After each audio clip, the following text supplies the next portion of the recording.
श्री रामकृष्ण लीलामृत। जय ठाकुर, जय माँ। ओम शिव शिव शिव। ब्राह्म समाज और श्री रामकृष्ण देव। कलकत्ता निवासियों को श्री रामकृष्ण देव का वृतांत सर्वप्रथम श्री केशव चंद्र सेन के द्वारा ही विदित हुआ। केशव चंद्र सेन बड़े उदार स्वभाव के और गुणग्राही पुरुष थे। अतः श्री रामकृष्ण देव की दिव्य संगति में उन्हें जो नई नई बातें या नए नए विचार मालूम पड़ते, उन्हें वे बड़े प्रेम से अपने व्याख्यान में बताते और अपने ही समान सभी को श्री रामकृष्ण देव की दिव्य संगति का लाभ हो, इस उद्देश्य से वे श्री रामकृष्ण देव की और उनकी उच्च आध्यात्मिक अवस्था की बातें सुलभ समाचार, संडे मिरर, थिएट्रिक क्वार्टरली रिव्यू आदि समाचार पत्रों में बार बार लिखकर प्रकाशित करते। व्याख्यान में उपासना के समय भी वे श्री रामकृष्ण देव के मुख से सुने हुए विचारों और उक्तियों का मनमाना उपयोग करते। उसी तरह फुर्सत मिलते ही वे स्वयं और कभी कभी शिष्य मंडली के साथ दक्षिणेश्वर जाते और विविध विषयों पर वार्तालाप करते हुए उनके सत्संग में कुछ काल आनंद में बिताते। ब्राह्म समाज के केशव चंद्र सेन आदि नेताओं की धर्म जिज्ञासा और ईश्वर प्रेम को देखकर श्री रामकृष्ण देव उन्हें साधन भजन आदि में रुचि दिलाकर ईश्वर दर्शन प्राप्ति का मार्ग दिखाने का सदैव प्रयत्न करते थे। उनके साथ ईश्वरीय चर्चा और भजन करने में उन्हें इतना आनंद आता था कि वे कभी कभी स्वयं ही केशव चंद्र के घर चले जाते। समाज के अन्य लोगों से परिचय हो जाने पर वे उन लोगों के भी घर जाकर वहां उनके साथ कुछ समय आनंद में बिताते। कई बार ऐसा भी होता कि उपासना होते समय वहां पर श्री रामकृष्ण देव अकस्मात आ जाएं, तो केशव चंद्र अपनी उपासना बंद करके व्यास पीठ पर से नीचे उतर जाते और श्री रामकृष्ण देव के साथ ईश्वरीय विषयों पर बातें शुरू करते और उनके मुख से प्रवाहित होने वाले उपदेशामृत को सब कोई मिलकर पान करते। तब तो उस दिन की उपासना अधूरी ही रह जाती। श्री रामकृष्ण देव का स्वभाव ही ऐसा था कि किसी को अंतःकरण से ईश्वर पर प्रेम करते देख वे उसे अपना अत्यंत आत्मीय जानते और वे सदैव इस बात पर ध्यान रखते कि उसकी ईश्वर दर्शन के मार्ग में उत्तरोत्तर किस तरह प्रगति हो रही है और वे उसको उस काम में हर तरह सहायता देते। इसी कारण ब्राह्म समाज के नेताओं में से केशव चंद्र सेन, विजय कृष्ण गोस्वामी, प्रताप चंद्र मजूमदार, चिरंजीव शर्मा, शिवनाथ शास्त्री आदि लोगों पर उनका बड़ा प्रेम था। इन सभी ईश्वरानुरागी लोगों के साथ बैठकर भोजन करने में भी वे कभी नहीं हिचकते थे, क्योंकि वे कहते कि ऐसे लोगों की एक भिन्न ही जाति होती है। इन सब लोगों के मन पर पाश्चात्य शिक्षा और विचार का प्रभाव रहने के कारण उनकी उपासना आदि प्रसंगों में भी अंतःकरण की उमंग की अपेक्षा बाहरी दिखावट या आडंबर ही थोड़ा बहुत घुस गया था। उसे दूर करने के लिए और ईश्वर प्राप्ति को ही ये लोग जीवन का ध्येय जाने, इस हेतु से वे उन लोगों को सदा साधना आदि पर विशेष ध्यान देने के लिए जोर देते। उनके इस उपदेश के अनुसार चलने के कारण केशव चंद्र सेन की आध्यात्मिक उन्नति बहुत ही हुई।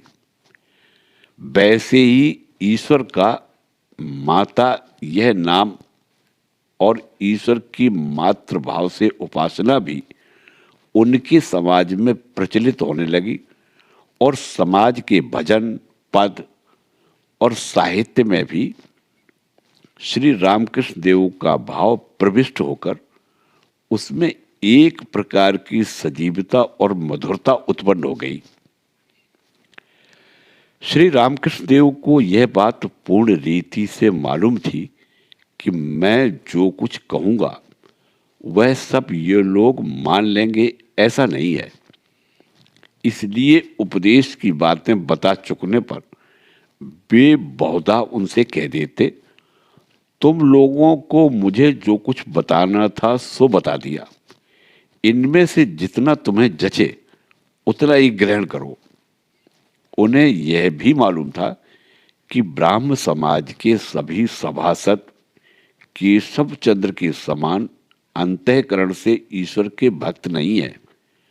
वे कहते थे, एक दिन मैं केशव के प्रार्थना मंदिर में गया था। उस समय वहां उपासना हो रही थी। ईश्वर के ऐश्वर्य का बहुत समय तक वर्णन करके वक्ता महाशय बोले, अच्छा अब आइए हम सब ईश्वर का ध्यान करें। मैं समझा कि आप ये लोग बहुत समय तक ध्यानस्थ रहेंगे, पर हुआ क्या, 2 मिनट में ही उनका ध्यान समाप्त भी हो गया। इस प्रकार के ध्यान से भी कहीं ईश्वर की प्राप्ति हो सकती है? उन लोगों के ध्यान करते समय मैं सभी के चेहरे की ओर देख रहा था और ध्यान समाप्त होने के बाद केशव से बोला, तुम में से बहुतों को ध्यानावस्थित देखकर मुझे कैसा लगा बताऊं? वहां दक्षिणेश्वर में कई बार झाऊ तला की ओर बानरों का एक झुंड आता है। वे सब बानर कैसे बिल्कुल चुपचाप बैठे रहते हैं। देखने वाले समझते हैं, आहा कितने अच्छे हैं ये, इनको दंत फंद छिल छिद्र कुछ भी मालूम नहीं, भला ये कितने शांत हैं। पर क्या वे सचमुच शांत रहते हैं? छी, राम का नाम लो, किसके बगीचे में फल लगे हैं, किसकी बाड़ी में ककड़ी और कुमड़ा है, कहाँ इमली लगी है, यही सारे विचार उनके मन में चलते रहते हैं। बस थोड़ी ही देर में एकदम हुप करके कूदते फांदते वे क्षण भर में अदृश्य हो जाते हैं और किसी बगीचे में धड़ाधड़ कूदकर उसका सत्यानाश कर डालते हैं। यहां भी मुझे बहुतों का ध्यान उसी प्रकार का दिखाई दिया। इसे सुनकर सभी लोग हंसने लगे। अपने शिष्य समुदाय को भी उपदेश देते समय वे कई बार इसी तरह का विनोद किया करते थे। एक दिन स्वामी विवेकानंद उनके सामने भजन कर रहे थे। उस समय वे ब्राह्म समाज के अनुयायी थे, अतः रोज प्रातः सायं समाज के नियम के अनुसार उपासना ध्यान आदि करते थे। एक बार वे समाज संगीत में से यह पद तन्मय होकर गा रहे थे, सेई एक पुरातन पुरुष निरंजन चित्त समाधान कर रे। गाते गाते यह पंक्ति आई, भजन साधन तार कर रे निरंतर। इस चरण में दिया उपदेश विवेकानंद के मन में अच्छी तरह दृढ़ता से जम जाए, इस उद्देश्य से वे एकदम बोल उठे, छे ऐसा मत कहे, उसके बदले भजन साधन तार, कर ले दिने दुबार, ऐसा कहे। अपने को जो कभी करना ही नहीं है उसे जोर जोर से कहने से क्या मतलब। उसे सुनकर सब कोई खिलखिलाकर हंसने लगे और विवेकानंद भी मन में कुछ कुछ शर्माए। और शाम के समय उपासना के संबंध में केशव चंद्र सेन आदि से श्री रामकृष्ण देव बोले, आप लोग ईश्वर के ऐश्वर्य का ही इतना वर्णन क्यों करते हैं। बाप के सामने खड़ा होकर लड़का मेरा बाप कितना धनवान है, उसके कितने बाग बगीचे हैं, ऐसा कहता है, या उनका कितना प्रेम मुझ पर है, इस विचार में मग्न रहता है। बाप ने लड़के को अच्छा खाने पीने को दिया, सुख में रखा, तो उसमें कौन सी विशेषता है। यदि हम सब ईश्वर की संतान हैं तो उसको तो ऐसा करना ही चाहिए। इसलिए जो सच्चा भक्त रहता है वह ऐसे विचार मन में न लाकर अपने ऊपर ईश्वर का कितना प्रेम है यही सोचते सोचते उसी विचार में तन्मय होकर उस ईश्वर को हर तरह से कैसे अपना बना सकते हैं, यही चिंतन करते करते उस पर अधिकाधिक प्रेम करने लगता है। अपना सब कुछ उसी को जानकर इसी तरह की दृढ़ भावना से उसके पास हट पकड़कर बैठ जाता है, उस पर गुस्सा होता है, उससे जिद करके कहता है, भगवान मेरी प्रार्थना तुझको पूर्ण करनी ही चाहिए, मुझको तुझे दर्शन देना ही चाहिए। और वही यदि ईश्वर के ऐश्वर्य की बातों का सतत चिंतन किया जाए तो ईश्वर अपना ही है, यह भावना उतनी दृढ़ नहीं हो सकती और उस पर अपना जोर भी नहीं चल सकता। ऐश्वर्य के चिंतन से मन में एक प्रकार का भय उत्पन्न होता है और ईश्वर से अपना इतना प्रेममय संबंध नहीं रह सकता, इतनी आत्मीयता का भाव नहीं हो सकता। तब मन में यह आने लगता है कि ईश्वर कितना महान है, हम उसके सामने कितने क्षुद्र हैं, कितने छोटे हैं और वह हमसे कितना दूर है। यदि उसे प्राप्त करना है तो उसके साथ अत्यंत आत्मीयता का संबंध रखना चाहिए। ईश्वर को प्राप्त करने के लिए साधन, भजन और विषय वासना के त्याग की अत्यंत आवश्यकता है। इसके सिवाय और भी एक बात श्री रामकृष्ण देव की संगति में ब्राह्म समाज वालों को मालूम हो गई। वह बात है ईश्वर का साकार भी होना। पाश्चात्य धर्म प्रचारकों के मुंह से सुनकर और कुछ अंग्रेजी पुस्तकों को पढ़कर उनकी यह धारणा हो गई थी कि ईश्वर केवल निर्गुण निराकार है और मूर्ति में उसके आविर्भाव की कल्पना करके उसकी पूजा आदि करना महापाप है। परंतु निराकार जल में जैसे साकार बर्फ जम जाता है, उसी तरह निराकार सच्चिदानंद को भक्त रूपी ठंड से साकार रूप प्राप्त होता है। जैसे वकील को देखते ही अदालत की याद आती है, उसी तरह प्रतिमा पर से ईश्वर की याद आती है। साकार मूर्ति का सहारा लेकर ईश्वर के यथार्थ स्वरूप का साक्षात्कार होता है। इत्यादि इत्यादि प्रतीकोपासना की बातें श्री रामकृष्ण देव के मुख से सुनकर उनकी समझ में आ गया कि जिसे हम इतने दिनों तक बदनाम करते थे, उस मूर्ति पूजा के पक्ष में भी कुछ बातें विचार करने योग्य हैं। तदंतर श्री रामकृष्ण देव के मुख से अग्नि और उसकी दाहक शक्ति जैसे एक रूप ही हैं, उसी प्रकार ब्रह्म और उसकी जगत प्रसव कारिणी शक्ति भी एक रूप ही है।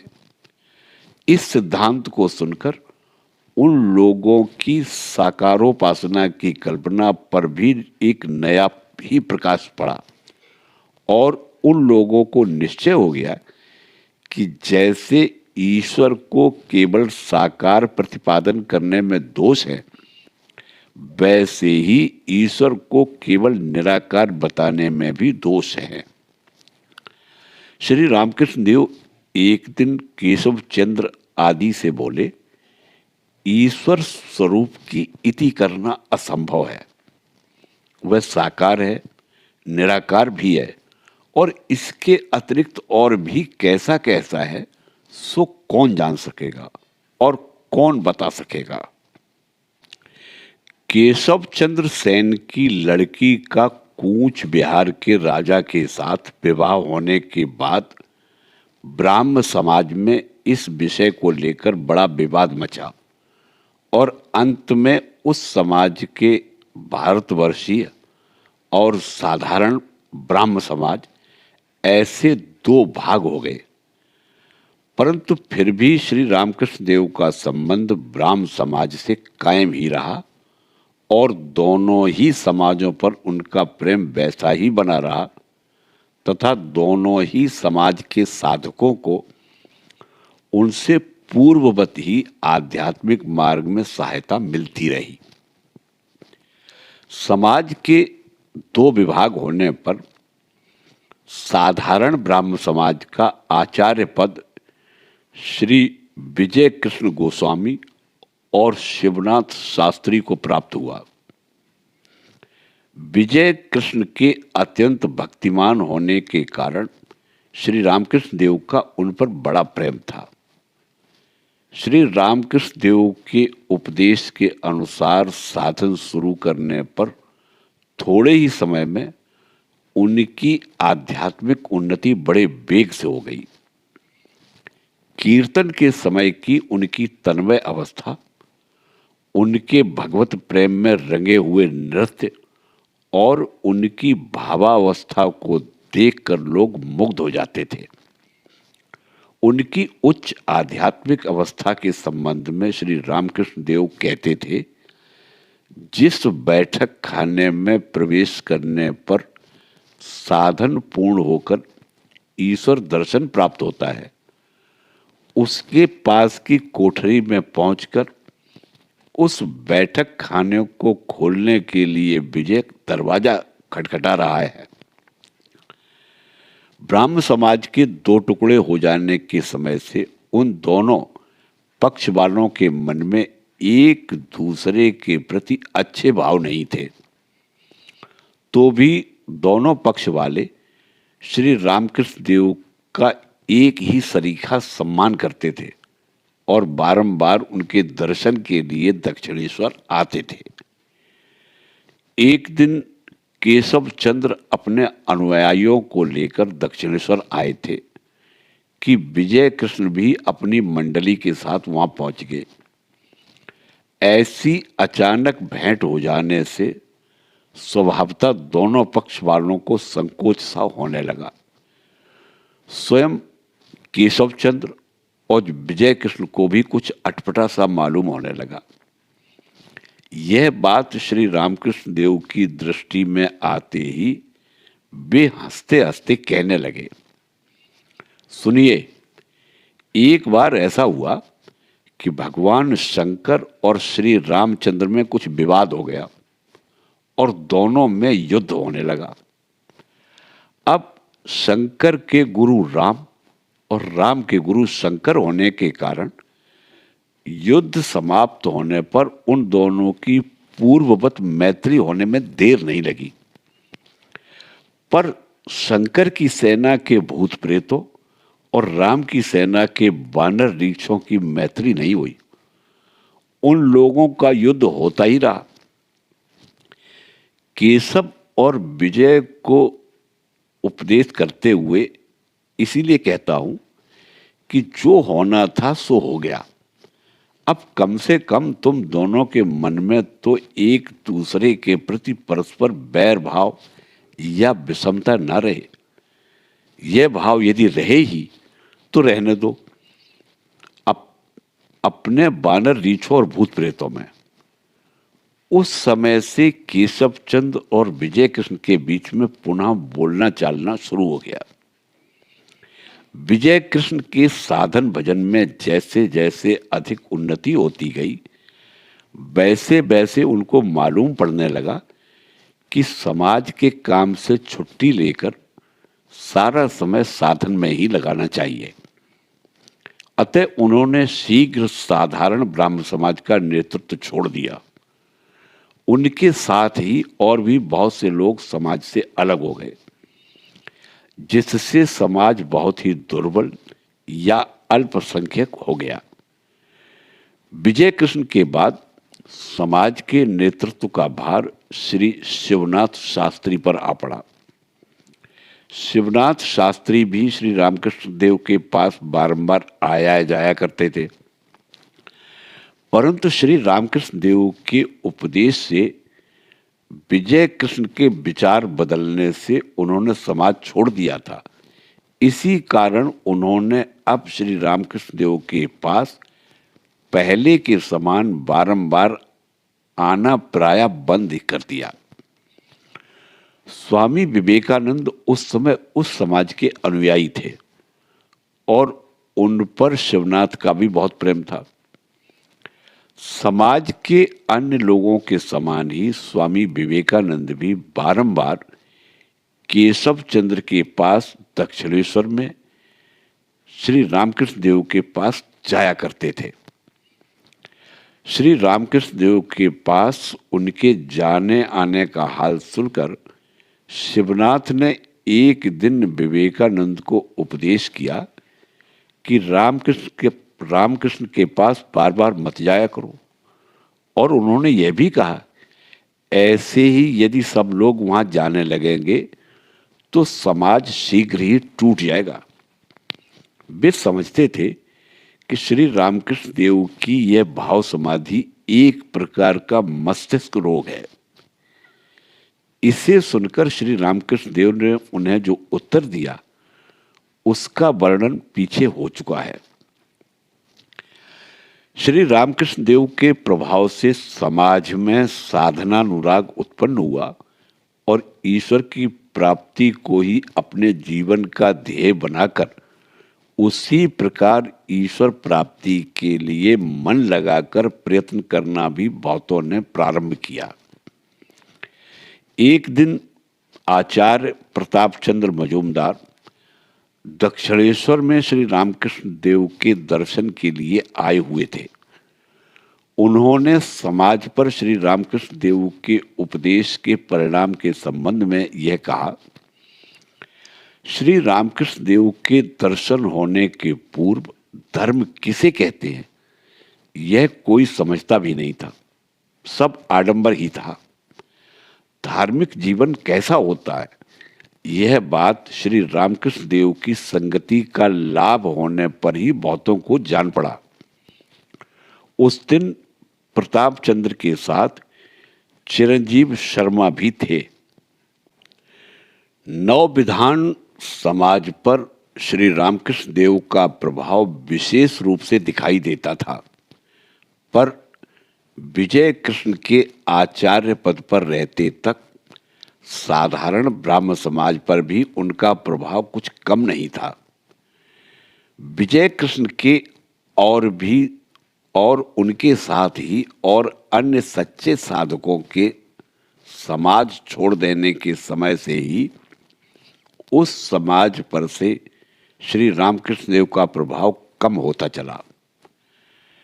नव विधान समाज का एक विशेष अंग कहा जाए तो आचार्य चिरंजीव शर्मा के रचे हुए संगीत पदों का संग्रह ही था, परंतु वे भी ऐसे उत्तम भावोद्दीपक पद श्री रामकृष्ण देव के सहवास और उनके नाना प्रकार के भाव दर्शन, समाधि आदि की जानकारी प्राप्त करने के कारण बना सके।